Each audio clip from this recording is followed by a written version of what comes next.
Audrey, this is Angelo. I'm here. I just started recording, but I'm sharing the agenda. Hopefully you guys can all see that.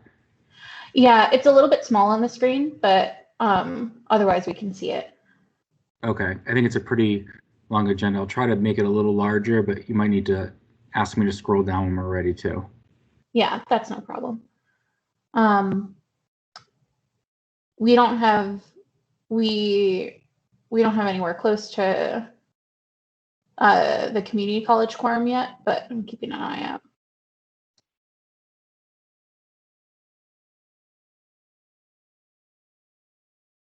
Are we recording this morning as well? Yes, you should see a message at the top that the recording has started already. There's also a little like notice next to the time. Though me and Angelina need to work together to try and find the recordings after they're recorded. We were having some trouble with that on the CTEDU end.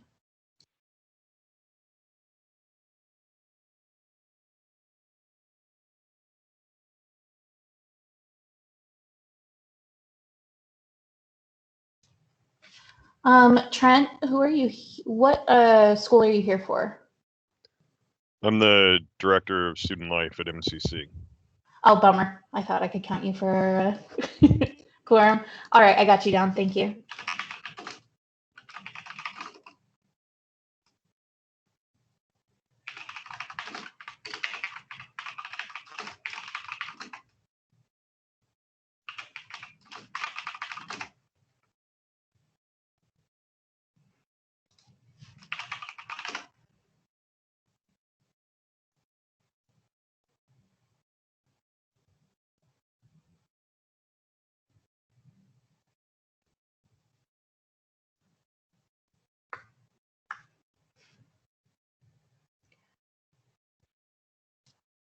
Angelo, you didn't hear from anyone on expected absences, right? I didn't get anybody.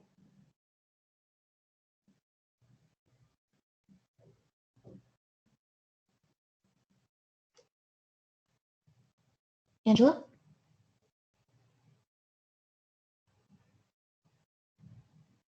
No, we've lost him for a minute. I'll go down the list. If anybody knows the schools that I'm going to run through real quick and where they might be, that could help. But capital CC would normally be Andrew. I think we're missing him right now. Middlesex, either Lewis or Ethan. I don't see him. Northwestern, we would have Katrina. Norwalk, I think we need a new student rep, but hopefully they got one in. Quinnebog, we would usually have Tyler. Three Rivers, Allen, and Tunxus, Nelson. But I don't have any of them. Anybody friends with any of them that you could throw them a text?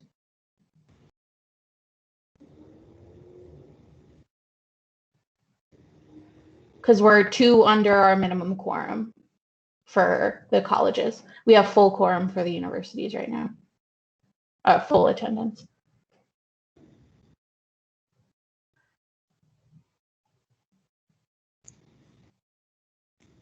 Audrey, it's Pam.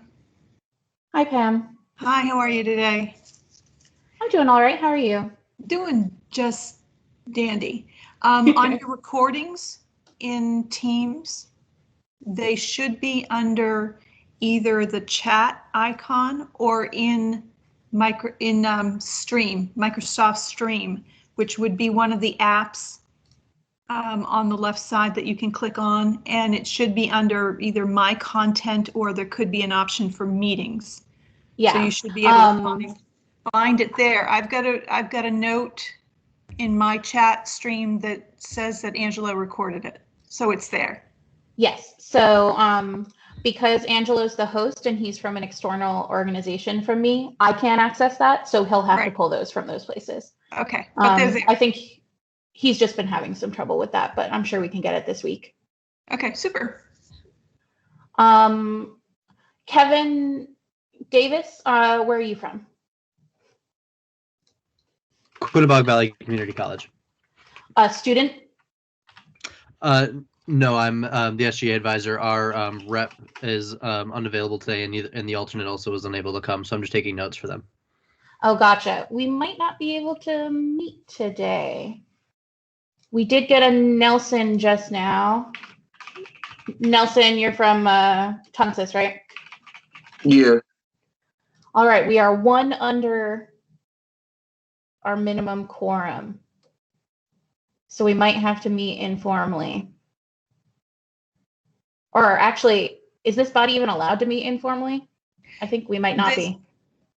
No, this body can meet regardless of your quorum status. You just can't take, you can't approve, you can't take votes. Okay, so we can't approve anything, but we can have our discussions. Yeah, All and right. hold on a second. I just want to verify that in your bylaws. Hold on.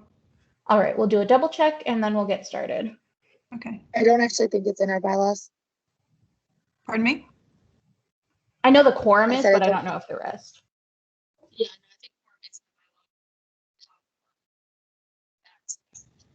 no, I think Absent exceptional circumstances, i.e. snowstorms, all regular meetings shall be held regardless of quorum. Okay, so we just can't take any action without the Correct. quorum. All right.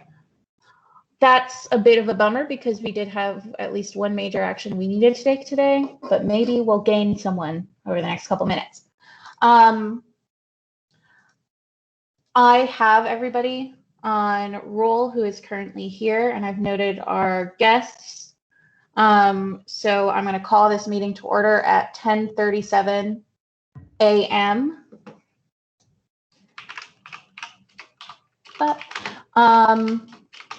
first, we would have started off approving previous meeting minutes, but we do not have quorum, so we will leave them unapproved for now. And then we will move on to our unfinished business. We do still have the governing documents revisions. We had the proposed revisions last time, and then we chose to form a subcommittee. Please message me, or you can speak up now if you would like to serve on the subcommittee. You don't have to be formally appointed at this point. You can just volunteer. But we can't do what we were going to try and do during this meeting, which was select the chair among the people who were interested. That will have to happen on their own time. But please send me an email. I'll drop my email again into this chat, or speak up in the chat or send me a message if you would like to serve on that committee. We'll go. Does anybody have any thoughts on that or any questions before we move forward to new business?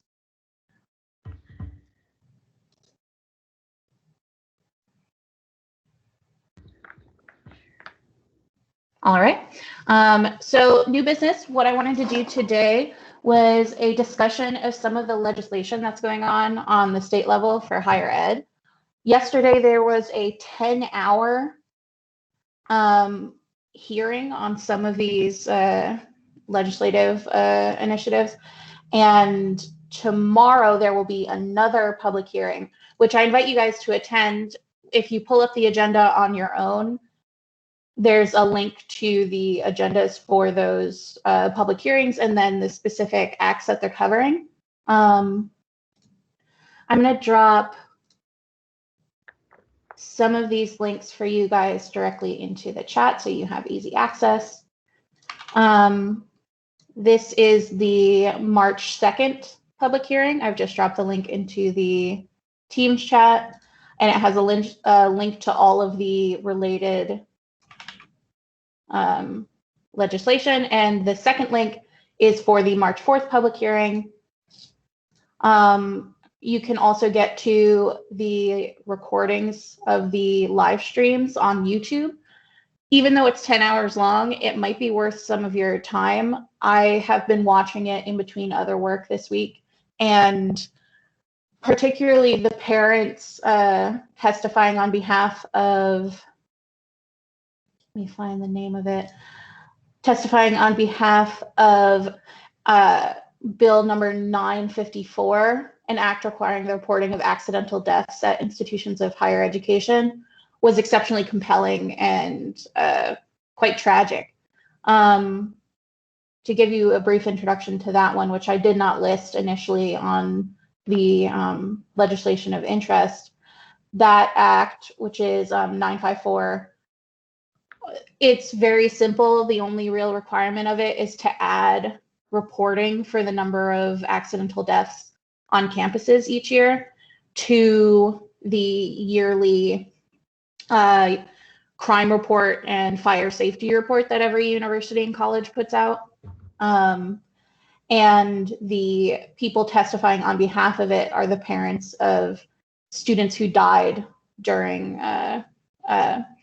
accidental deaths on our different campuses. It's very simple, but it's important to a lot of people, and there's not a lot of downsides to that legislation. So I expect to see it move forward, but it's quite interesting. What I'd like to do for this discussion, do you guys have those documents I just sent to you again pulled up? They're also linked in the agenda. Yes. So I was thinking we could do a roundtable, just kind of talk about some of these topics, allow us to get a little bit deeper into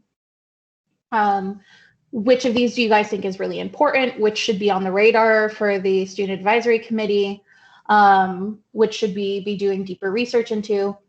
With the documents I linked, every bill has its own link to the bill track page for it, so you can get more information. And I guess we can start just kind of going around the table. Does anyone want to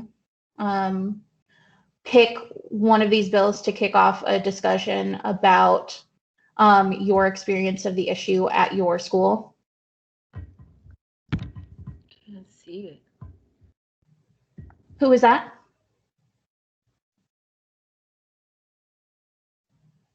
Oh no, it went away. Okay. We could start with the Food Insecurity Act. Food insecurity has been brought up a lot recently at my university. Students are really struggling with it, particularly during COVID, and a lot of student leaders are trying to bring new initiatives onto their campuses. The Act has a few different interesting things going on with it, but I want to kick off the discussion by asking you guys about your experience of food insecurity on your campuses. So why don't we go a little bit roundtable here?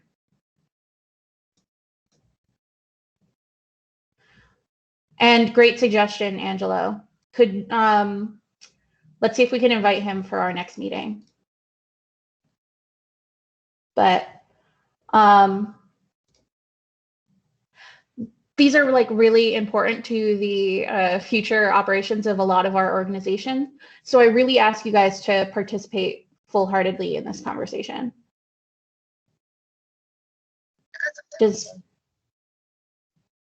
On our campus, Audrey, this is Claudia from Masnuntuck. We have a challenge with getting students to read their college email to let them know about our ACC pantry, because we serve anywhere from 18 to 25 students a week. But, you know, we have a lot more students than that, but because we have classes online, they're not on campus.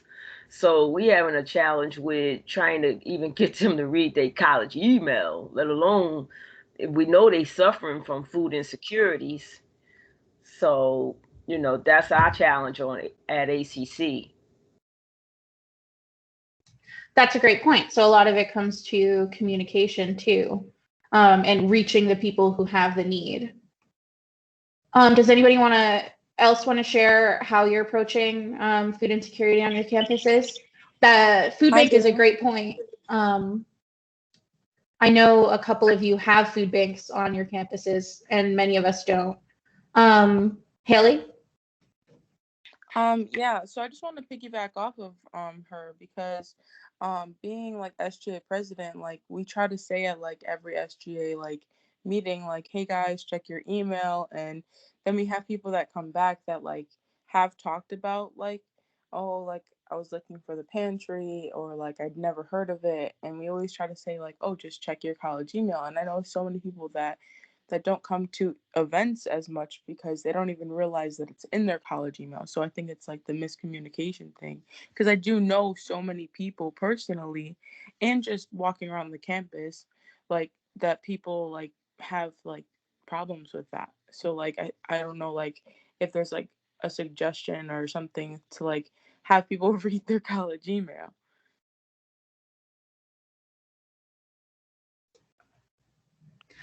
This is Kelly over at CCSU. I get the point of the whole,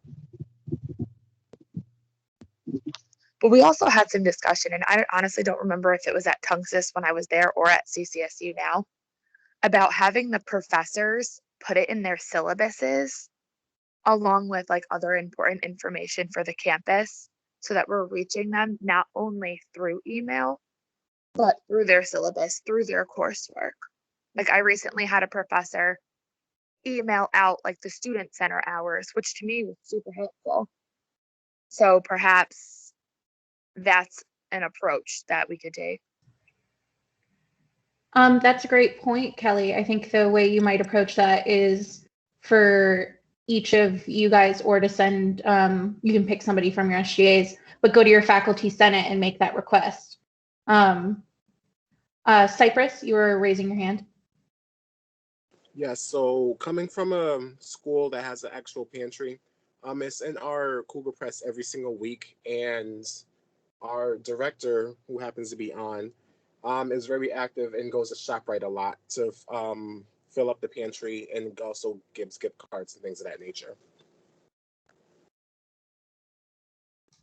That's good to know. Thank you for sharing. Nilevet? Hi. So at Gateway, I'm also piggybacking off what Claudia and somebody else mentioned, that at our school we're also having troubles of getting students to access and read their emails in regards to like just any general events. But we don't have a general pantry at our school for like food banks, only if they are in the FESP program. Last semester, we tried to start a general pantry through SGA. However, it got shut down by administration. So we're just trying to like find, like rework our way into like finding a loophole to trying to get a general pantry for our school. Gotcha. I know that my SGA is also trying to establish a pantry, but we have pretty solid support from our administration. If you knock heads or have specific,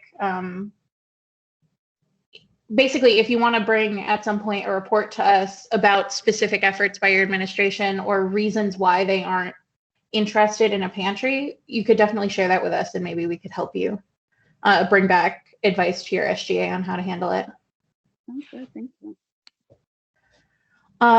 Okay. Does anybody else have anything on this food insecurity bill? This is Bill 6229. If you are interested, by the way, I want to encourage, as Angelo has mentioned, there are administrators who do this, but I also want to let you know that you can easily make an account on the Connecticut General Assembly page, and they'll give you a tool where you can track bills that are related to things that you're interested in or your SGA is interested in, and you can add your own notes and track them as they go forward. It's super easy. It's free.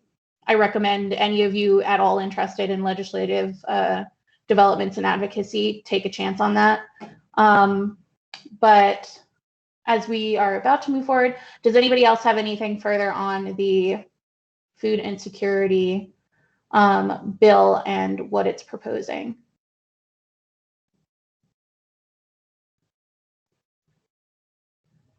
All right, we'll move forward. Having taken a look at this list, does anybody want to suggest the next one we talk about? Otherwise, I can just kind of go down the list and we can move forward. Are you raising your hand again, Nilevet? Oh, sorry, I meant to put that one down. No worries, that happens all the time. All right, so why don't we talk next? this is one that, oh, interesting. Okay, so Angelo, you brought up SB 19. That's not on either of these public hearings. If You I have may, the Audrey, that was the number for the bill last session. It was called SB 19. It's the one regarding sexual misconduct on college campuses. Okay, so this session that's 6375 Yes. 74. All right. Okay, so why don't we talk about 6374? Angelo, since you're keeping track on it, as everybody's kind of pulling it up on their end, do you want to tell us a little bit about it since you've been keeping an eye on it? Sorry, guys, my throat's a little bit scratchy today.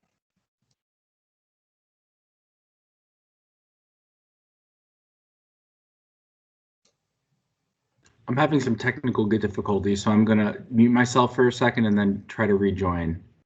All right, no problem. I'm having trouble opening this link.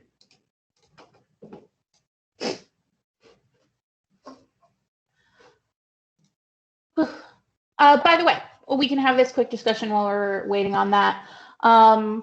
Was anybody able to check out the public hearing yesterday, or is anybody interested in attending or watching live the public hearing tomorrow? Because if you did, you could come back and tell us about it at our next SAC meeting. So tomorrow's is Thursday at 12 p.m. and they'll be streaming it on YouTube. You wouldn't have to go to all of it if it runs to 10 hours again. Is anybody interested? I probably try to watch some in between my clients tomorrow because I have like a full day of like clients, but I'll try to pop in throughout the stream to see what's going on. All right, I'll do the same thing. I'm doing a journalism conference this week, but we have some breaks in between, so I'll do the same kind of jump in, jump out. I encourage the rest of you guys to check it out too. And if you end up watching any of it either during or after the live period, we can have a updated conversation about it at our next meeting. Angelo, were you able to jump back in?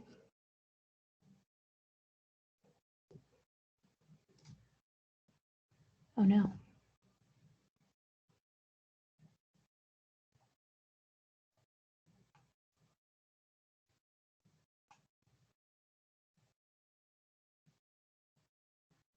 Okay. Minus Angelo for now. Does anybody have any thoughts about the Sexual Misconduct Act going through the session right now?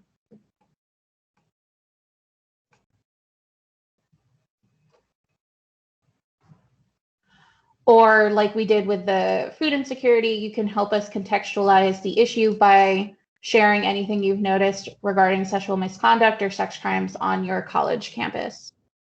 Personally, I'm not sure the complete language of this session's bill, but the only issue that a few of us interns last session had with SB 19 was the fact that it did not include Charter Oak. And while we understand that it's an online campus, you can still be sexually harassed online, and we thought that that should be added to the bill. That's a great point. Let me see if I can find the language regarding the universities on this, and maybe we can take a look at that. Okay. So the definitions for this, it looks like they're, yep, so they did it again. So they're defining institution of higher education as the general definition, but it says explicitly, but shall not include Charter Oak State College for the purposes of subsections C and F of this section, and sections 58, 10A, 55 through N and P. So it looks like they're excluding Let's see what they're excluding Charter Oak from. Do we have our Charter Oak rep with us? Yeah, I'm here. All right, I just wanted to make sure so that as we go through this, you could share some of your perspective. So let's find those sections. I would share my screen, but I don't want to steal away the agenda from you guys. All right, we'll look at CNF. Audrey or Angelo, it's Pam. Does this new bill address just students, or is it a faculty issue as well? I believe it encompasses just students. I thought Angela it says just students. Okay. Is it just one?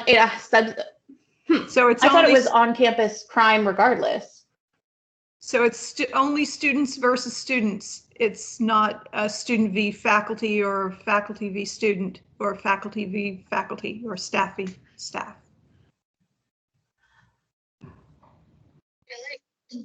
I feel like if that's the case, it needs to add that as well. It doesn't, from the definitions they list initially, it doesn't explicitly restrict it from students. And the information sections specifically say students and employees, but that would be good. That would be good for us to review. If the audience is employees as well, Charter Oak should be included. Yeah, that's a good point. So it says detailing the procedures that students and employees of the institution who report or disclose being the victim of sexual assault, et cetera.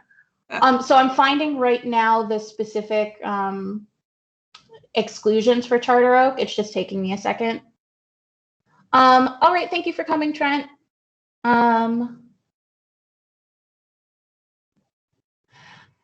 Yeah, so let's talk about maybe switching back to WebEx, or now that we have Zoom approved on the system level at the end of the meeting, just because it does seem like we're having some trouble with Teams.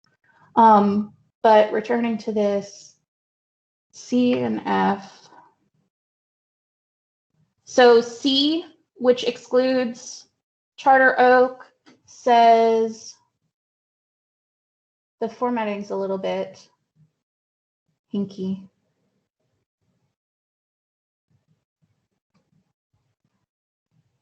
Because B is each institution shall adopt. They do have to do that. But is anyone else, I don't know if you're looking at the bill. I'm linking to this specific bill if anyone is having trouble finding it. I can't find the initial C section that it references, but I can find 1050. 55.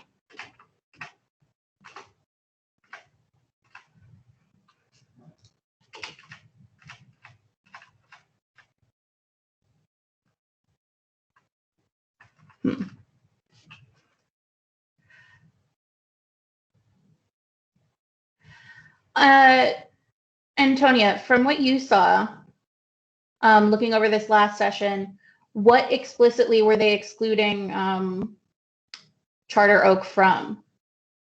They were not including it in the language of the bill at all. Okay, so that does not apply to Charter Oak, but you can be still sexually harassed online, and I feel like that should definitely be mentioned. So when we did our mock session as interns last session, we actually amended that on the floor, and a few legislators saw it and were in favor of it. So I mean, this is a pretty bipartisan bill that will probably pass. But I'm just bringing it out there that if somebody is going to write public hearing testimony on this, they need to make sure that they bring that up in their public hearing testimony, so it does get the amendment. It seems like they incorporated some of that feedback, given that they explicitly only exclude Charter Oak from a handful of these, but I think your problem still stands. So one of them is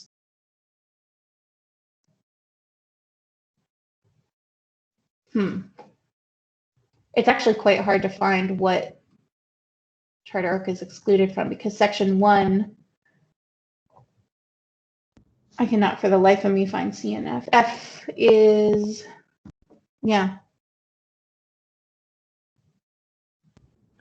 Control. They have the affirmative consent requirements, but following B, there's no clear C section for the first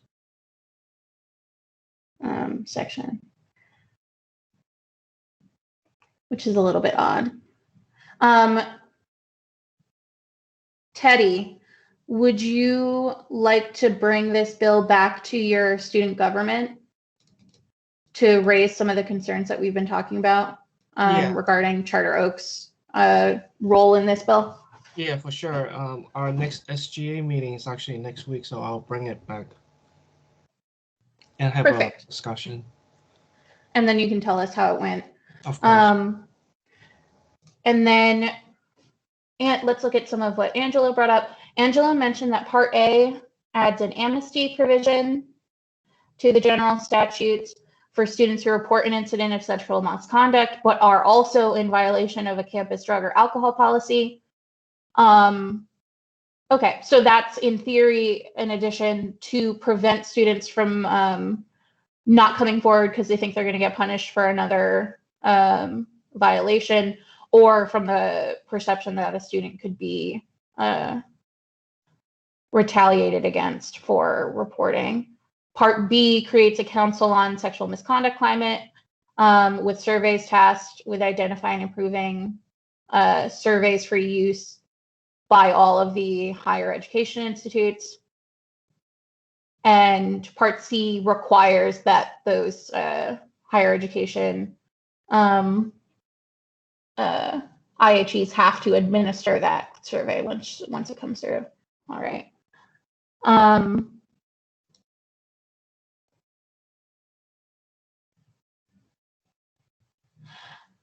So Angelo, when you have a second in the text box, if CSCU will be providing testimony, can you tell us a little bit about the university's position on this? Is the university in favor of the bill in its current form, or are there things that the university objects to? And then I saw Cypress raised your hand. Did you still want to talk? So I don't know if you can hear me. Can you hear me? Yes. I'm on the phone. So just quickly, Zoom is not approved for use system-wide. So if we want to go back to WebEx, we can definitely do that if we're having issues with Teams. But it seems like Teams is having some issues across the board today based on an email I just received. So maybe this is a one and done type issue. With regard to SB 19, the systems position, because the system office is the one that advocates on behalf of the 17 schools, the 12 community colleges, the 4 state universities, and Charter Oak. So we speak with a unified voice. And the person that testifies with relation to these bills is the person that I mentioned in the chat, Sean Bradbury, who's our Senior Director of Governmental Affairs and External Affairs. So he will be providing some kind of written testimony, if he hasn't already, to the legislature, to the Higher Education Committee with regard to the specific parameters in the bill. I'm involved because as a System Title IX coordinator, it obviously will affect all of our campuses one way or the other. So in terms of our thoughts on the bill, obviously we're supportive of it. Anything to help victims or survivors of sexual violence or sexual harassment on the campuses come forward to report. We're in support of as a system. We do take some concern with campus climate surveys being administered every 2 years and what that would look like specifically for the community colleges who turn over students in a different length of time as opposed to the 4-year public and private schools in Connecticut, even our state universities. So the Massachusetts language that just was passed, I think this last session, was every 4 years for the campus climate survey, which is pretty much typical or best practices for colleges and universities, which is what most of our CSU, the Connecticut State Universities, do at this time. So we're looking for some more clarification on that and what that would mean for the community colleges. You know, a lot of times when you administer a campus climate survey, it takes a while to review the results, analyze the findings, and then implement the findings in order to, measure the change after a period of time. So I know one of the concerns from the group that brought up the bill, who I've met with, is they want to make sure that community college students have a voice in terms of reporting campus climate issues on the campuses. So we do have several measures in place that allow for that, but a lot of it is, wanting to make sure that the legislature and the senator or the representatives are aware of what that is, and that we have ample processes and procedures to be able to do that. So more to come on that, but we have been following it closely. It's not just CSCU, it's UConn and CCIC, which stands for the Connecticut Consortium of Independent Colleges, I believe, which represents all the private colleges and universities in Connecticut. So this specific bill would apply to all of us and all of them. But other than that, we are generally supportive. The anonymous reporting, most of our schools have in some way, shape, or form, whether through the police department or through an online incident reporting form. Amnesty, which most of our schools have, if not all of them. We call it something different. Other than amnesty, we're calling it Good Samaritan statements or Good Samaritan policies, which in effect are the same thing. We've had those for years. So a lot of this is repetitive in terms of what we already have instituted on the campuses, but this will help solidify that and make sure that the campus community and our students, faculty, and staff are aware. All right, thank you. I want to point out that a few of these impact the yearly uniform campus crime report that's required on a federal level, but also reinforced on the state level. Both this bill, which during this session is the what is the number again?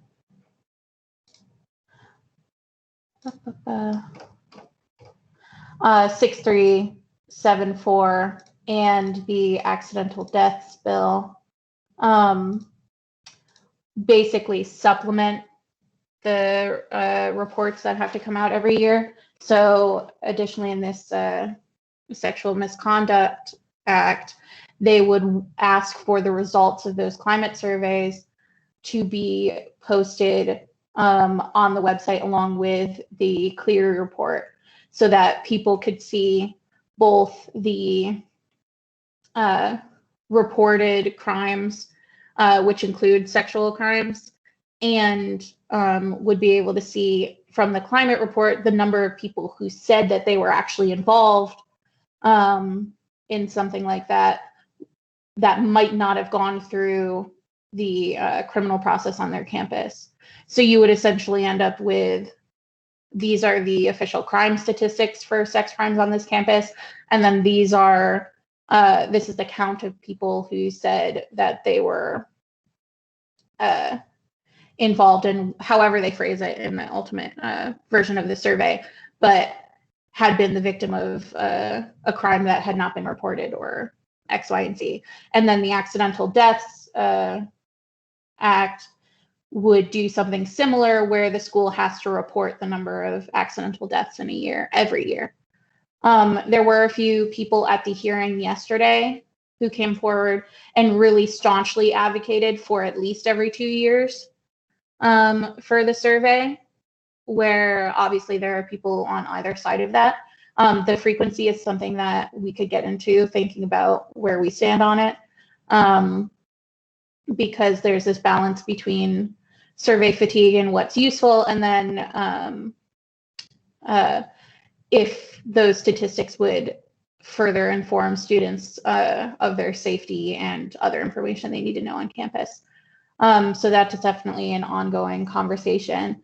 And I would just remind you guys that your current version of your safety reports that are kind of at issue here should have been made available to you guys by the end of December, so by January 1st for this year, because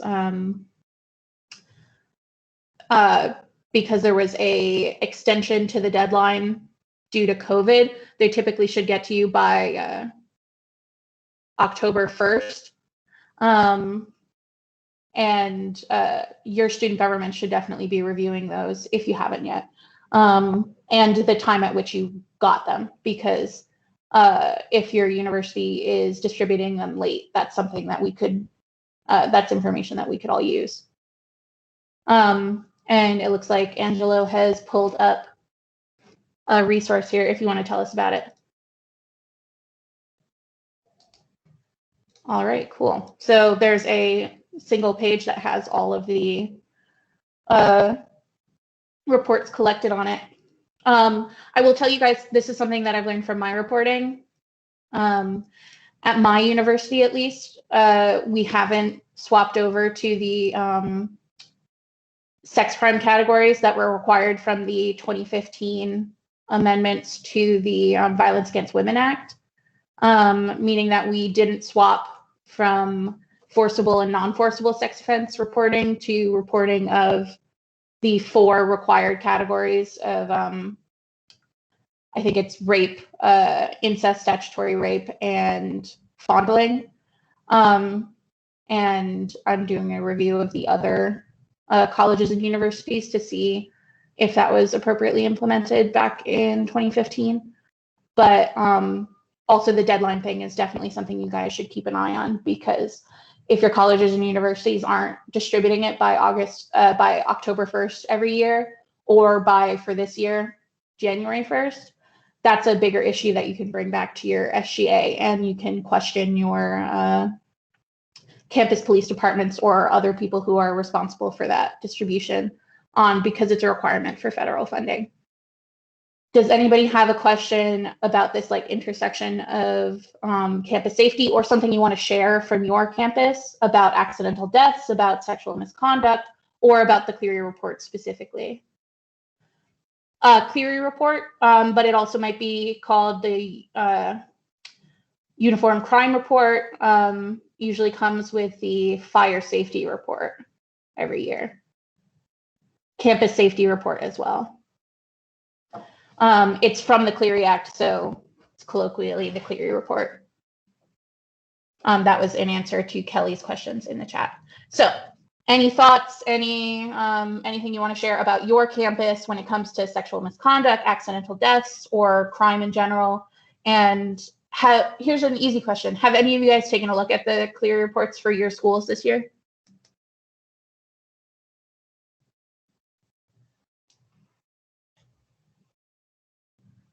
Maybe that's something we can talk about more at length at our next meeting, if everybody can take a little time, or bring it to your SGAs.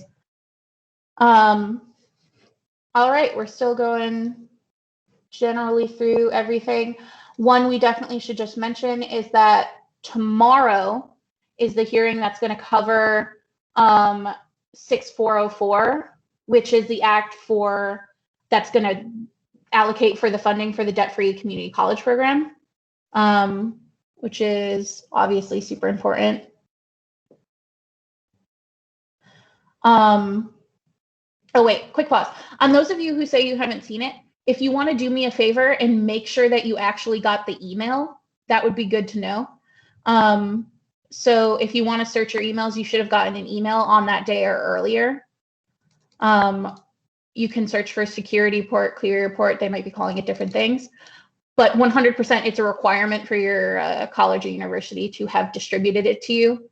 So even if you haven't seen it, making sure that you got it is important. So take a look maybe during this to make sure that you got it. But yeah, so 6404, debt-free community college program. Everybody's aware of what this is because it's a big deal right now. This specific act wants to bring in the funding for it from the philanthropic match account for the state, and transferring revenue from the Connecticut Lottery Corporation. And it would have the BOR establish an endowment fund to receive donations specifically to start funding it. Here's a question for Angelo. Was the Board of Regents involved in the drafting of this? Or is this something that is being suggested kind of externally?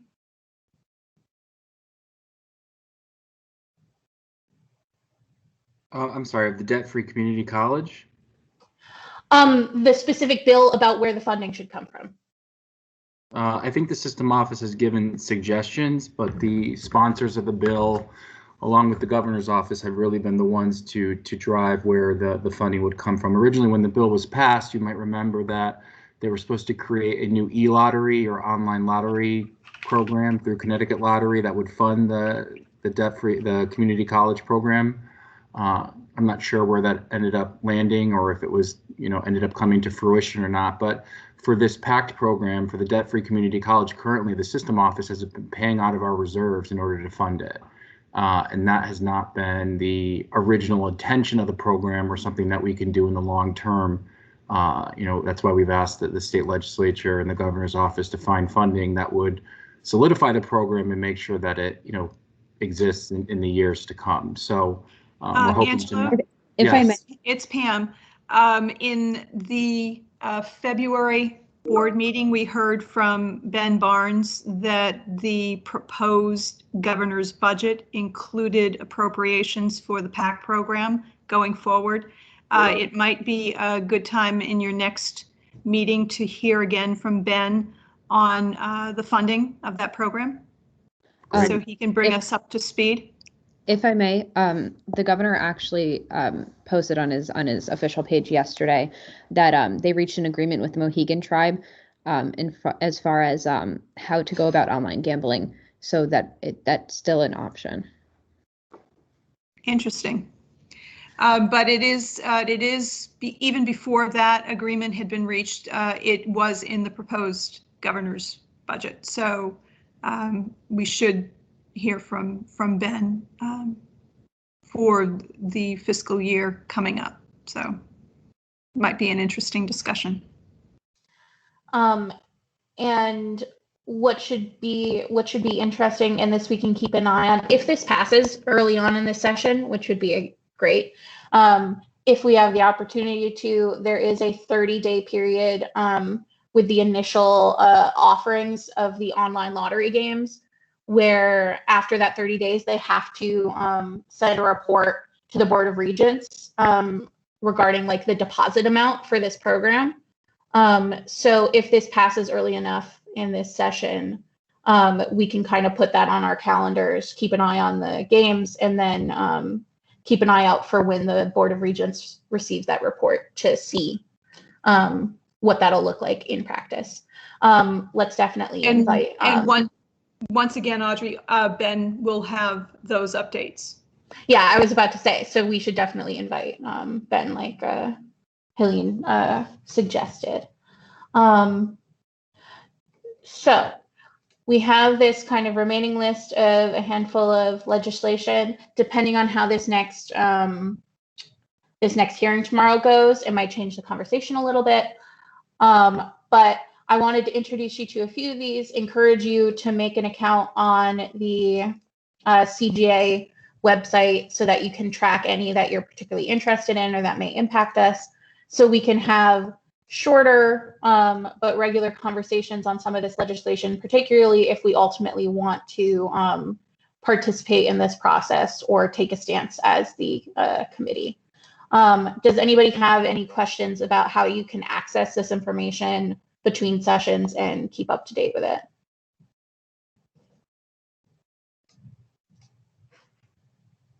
All right, if you ever need any help with it, you can shoot me an email, or there's a few tutorials online on the CGA website on how to access it. Moving forward, we did want to develop this student survey. We can't make a decision to do anything officially today, but what we could do is we can establish that we would like to start picking the questions that we want to ask. And I will throw to the floor on how we would like to do this. Do we want to have like a shared Google Doc where everybody can contribute and we can make a list of questions from that, and then we'll approve the survey at our next meeting? Or is there a different way that you guys would like to approach designing this survey? And we had talked about doing a survey about like current COVID situations, people's experience over the last year, things like that, to give to our SGAs to distribute to some students. So what would be the easiest way for you guys if you wanted to contribute to that? A Google Docs form sounds reasonable. Okay. Does anybody not have access to Google Drive? You wouldn't be able to access and help us edit that document?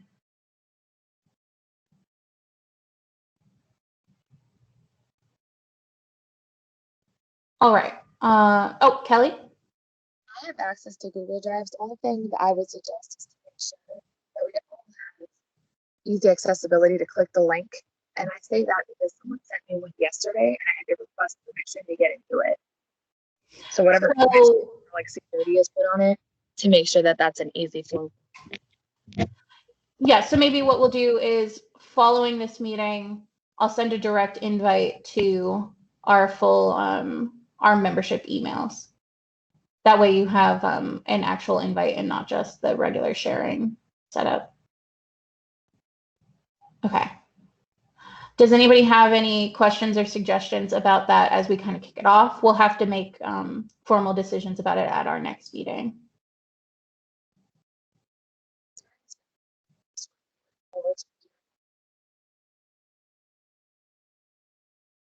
Kelly, I couldn't hear you. Is there any, can you hear me? Is there any topics we're trying to stay away from or gear towards? You're getting super like robot-y voice. Could you maybe type your question into the chat and I'll repeat it?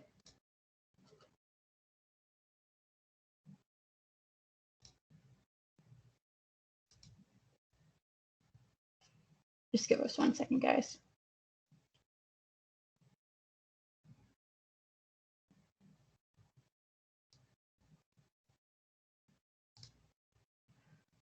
While we're waiting for Kelly to type her comment, did anybody else have anything?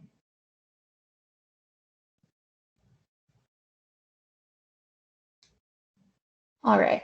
So Kelly asked, do we have any specific topics we want or do you want to talk about? So when we initially talked about this, this was before I was appointed. We were talking about hearing from the students regarding their experience with COVID guidelines, experience on campus, off campus with online classes, but it also could include any individual questions that you guys were interested in hearing from different students on.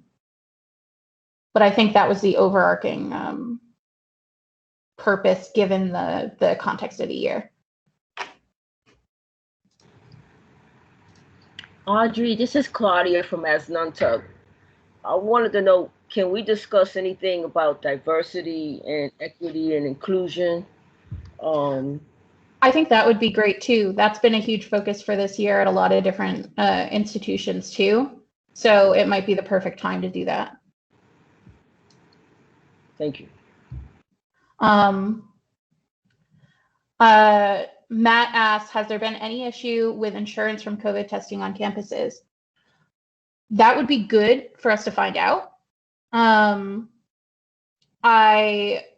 least for my school, I don't think there's been any issue. There's definitely been confusion because the state stopped covering it for everybody and then swapped to your insurance is typically covering it for free. So students who have insurance, they ask you for your insurance so that your insurance can cover it and they're not supposed to charge you. And then if you don't have insurance, then the state is covering your on-campus testing.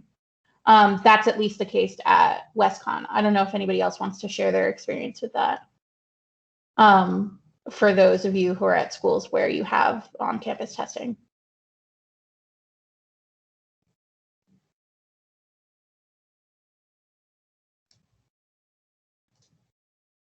All the universities have on-campus testing, right? So who do we got from the universities? Just quickly.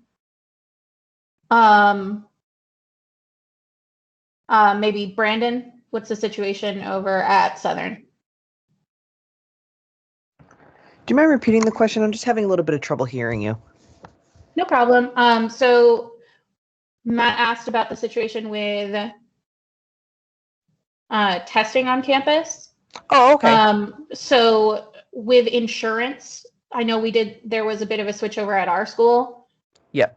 What's the situation for insurance and testing on your campus? Yeah, so we actually, I just hosted a meeting with my board through SGA with our COVID-19 coordinator, Erin Duff. And one of the first things we addressed was the concern about why it was all of a sudden being requested that students provide their insurance information. And what she clarified for us was that she doesn't know the specifics as to why insurance is being required to be presented, that it's coming from state legislation. It's like just directions from the Department of Public Health, according to her.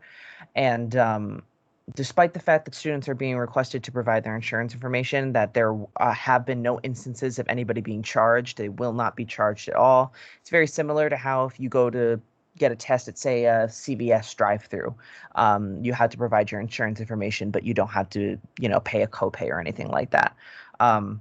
So far, there haven't been any instances of students having been charged or any claims being put through to their health insurance policies. And she also made sure to say that even if a student doesn't have health insurance or doesn't have access to the information, that it won't bar them from getting tested. I hope that clarifies how things are going at Southern. I mean, I don't know if it's any different anywhere else, but while students are still being required to provide the information, there have been no instances of charges. All right, that's good to know. That matches my experience too, and it looks like Matt says the same thing in Eastern. I think the community colleges, do you guys have mandatory on-campus testing? No, not that I know of. All right. So it must be partially because of residential.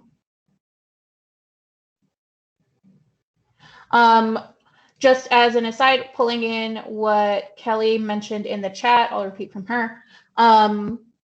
Veterans Affairs hospitals are doing COVID vaccines this week, regardless of age, so separate from Lamont's kind of controversial age vaccine schedule. So that would be good to let your SGAs know about so that they can amplify that to student veterans at your schools. And this is not on the agenda for today, but will likely be on the agenda for next week.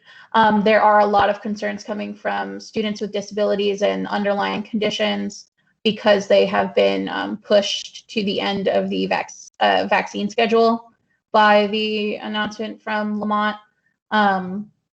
So they are still attending classes in person, and some living in communal settings that are considered high risk by the CDC and have a high risk condition, but under the new Connecticut system won't get vaccinated until May at the earliest.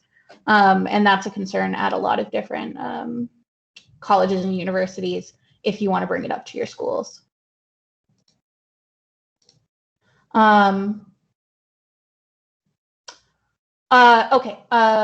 Cypress. You asked, I'm transferring to a university next semester. Are the classes virtual? It's a huge mix. There's no announcement, at least for my university, on what next semester will look like, but department by department, some departments are fully online, some departments are hybrid, mostly virtual, or hybrid, mostly in person. Like if you're in a STEM major, you're more likely to have a lot of in-person classes because they have the labs, which have a higher ventilation standard. But if you're in like the writing department, like I am, almost all of my classes are virtual with very few exceptions. And other people are sharing their experiences too from the universities. I think you can also access open close for all of the universities. As soon as they post the schedules for spring, you should be able to take a look at it even if you're not a registered student. And that'll tell you generally what's online and what's in person. And that's true for most of the institutions, I believe. All right, so next on our schedule was to appoint the secretary. Unfortunately, we can't make any official action right now because we still do not have quorum. I will let you guys know that Kelly Parody volunteered, and that was what we were going to discuss today. And very helpfully, she volunteered to help us with the minutes for today regardless. But hopefully we can get that officially sorted at our next meeting. I'm doing a double check now to make sure we didn't get any extra jump-ins.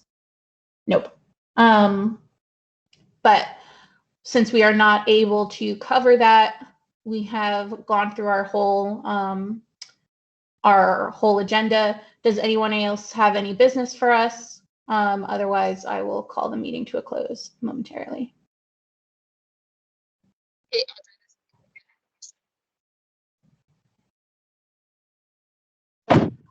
Your mic still seems to have an issue with it, so I'm not quite sure what you said. Can you do me a solid and just check your email? I sent you and Antonia an email about something that came up at my SGA. No problem. To get back to me, that would be wonderful, because we're discussing something at our SGA over the last like 2 or so weeks. And it was confusing to me because I figured it might have gotten brought up here and it hasn't yet. So that's just my concern. All right. I haven't gotten your email yet, but once I do, I will take a I link. sent it like a And week then, ago. oh, interesting. I must have missed it. Yeah, I sent you 2 emails actually in the last like 2 weeks that I didn't get a response from until yesterday. So maybe I'm sending it to the wrong place. Might be, or it might have gotten caught by this. Here's a side thing. We can bring this up maybe to the systems office, but it would be amazing if our IT systems didn't mark emails from other places in the system as fully external in our spam catchers, because that happens quite a lot with mail.ct.edu emails coming into the university emails, and then vice versa for all the university emails into each other. Okay, so I'll take a look at that. I'll just resend it. Thank you. In general, we're going to need to try and get more information about the ongoing contract negotiations coming up. So that'll definitely be on our next agenda. In addition to the complaints of disabled students and students with pre-existing conditions. And I'll remind you now, if you have anything that you think we should be discussing at our next meeting, email me and Antonia for now, and we'll make sure it gets added to the agenda for the next meeting. Unfortunately, because we haven't edited our bylaws yet, it doesn't look like we'll be able to meet in 2 weeks. If we can figure something out that will allow us to stick to the schedule that we voted on as a body, then we'll do everything that we can to make that happen. But we have some issues with the scheduling right now, for now. Does anybody else have any final things before we wrap up?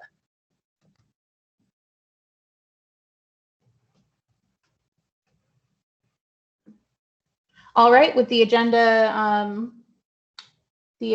fully gone through and no additional business, I'm going to call this meeting to a close at 11:33 a.m. Any objections? All right, since there's nothing left on the agenda, I don't have to call to a vote. I hope you guys have a great day. Once again, please let me know if you didn't already say in this chat if you want to serve on the bylaw subcommittee. And definitely please shoot me an email if you want to add anything to our agenda for next week that Tony and I can go over for next meeting, not next week. And great job today, guys. Take a look at the legislation. If you go to the meeting, let me know. I'm curious to see what you see. Bye-bye. Have a good day, everyone. Bye. Thank you. Bye. Bye, everybody. Bye, everybody. Thank you.